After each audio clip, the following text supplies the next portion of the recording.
Oui, nous allons parler de lavage des pieds qui est pratiqué dans des églises actuellement. Il y a des églises qui s'évitent parce qu'on n'a pas pu pratiquer le lavage des pieds lors de la Sainte Seine. Et il y a des enseignements qui s'opposent les uns aux autres à cause de cette pratique que le Seigneur Jésus a eu à inclure dans sa vie.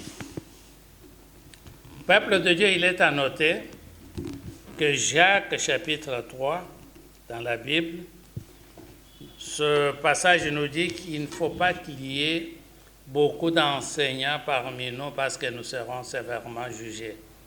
On sera sévèrement jugé parce qu'on a fait une mauvaise application de passages de la Bible, comme l'apôtre Pierre dans son deuxième livre, 2 Pierre chapitre 3, versets 15 à 16, fait une mise en garde en disant « La Bible a des points difficiles que les personnes non affermies utilisent mal pour leur propre ruine. » Et puis, parmi les passages difficiles, après beaucoup de temps d'études, avec mon livre, j'ai recensé 15 points difficiles que nous fixons dans leur vrai contexte.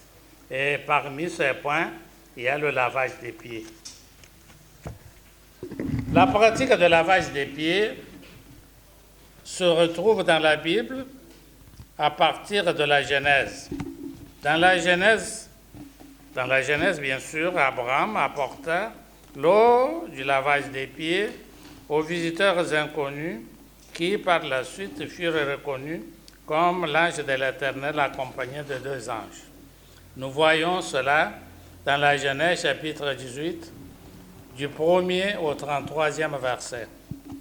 Et Lot offrit aussi l'eau de lavage des pieds aux anges venus détruire Sodome et Gomorrhe sans qu'ils se rendent compte qu'il s'agissait d'2 anges. Genèse chapitre 19, verset 2. Et l'eau fut donnée aussi à l'intendant d'Abraham, du nom d'Éliezer, lui et sa suite, cela en Syrie lors du mariage de Rebecca pour Isaac, le fils d'Abraham, cela de façon qu'il se lave les pieds pour être bien reçu au repas, selon la Genèse chapitre 24, verset 32. Joseph en Égypte, bien sûr, fit apporter de l'eau à ses frères pour se laver les pieds avant de manger. Nous voyons la Genèse chapitre 43, verset 24. Et aussi dans le livre des Juges, avant qu'Israël ait eu son premier roi, nous voyons cette pratique.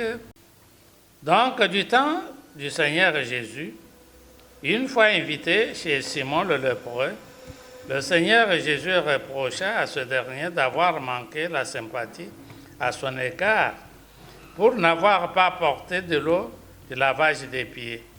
Et cela est signalé dans l'évangile de Luc, chapitre 7, verset 44.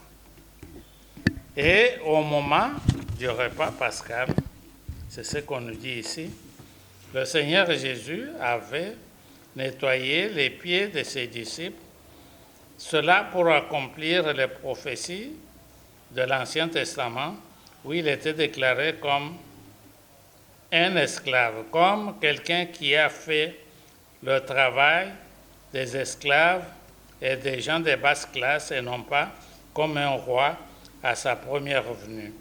Nous voyons Ésaïe chapitre 53, je disais, Ésaïe 53, versets 1 à 12.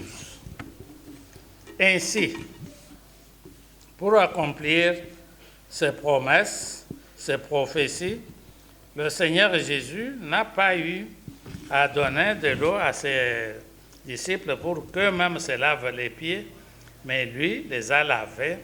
Ce qu'Abraham n'a pas fait, ce que Joseph n'a pas fait, ce que le beau-père d'Isaac n'a pas fait, et ce que l'autre n'a pas fait.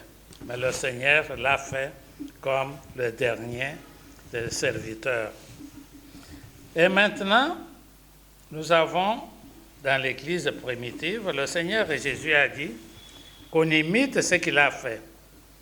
Jean chapitre 13, verset 15. Et après sa mort, nous voyons que cela n'était pas resté lettre morte, parce qu'on nous dit que sans rester lettre morte, la recommandation faite par le Seigneur à ses disciples pour se laver les pieds les uns aux autres fut exécutée. Nous voyons cela dans la première épître à Timothée, chapitre 5, versets 9 à 10, où Paul recommanda à l'Église de ne considérer que comme veuves à prendre en charge les femmes mariées qui s'étaient autrefois offertes aux bonnes œuvres consistant à laver les pieds des membres du peuple de Dieu. Si les femmes chrétiennes lavaient les pieds des membres de l'Église chez elles, cela n'était pas pour la Sainte Seine.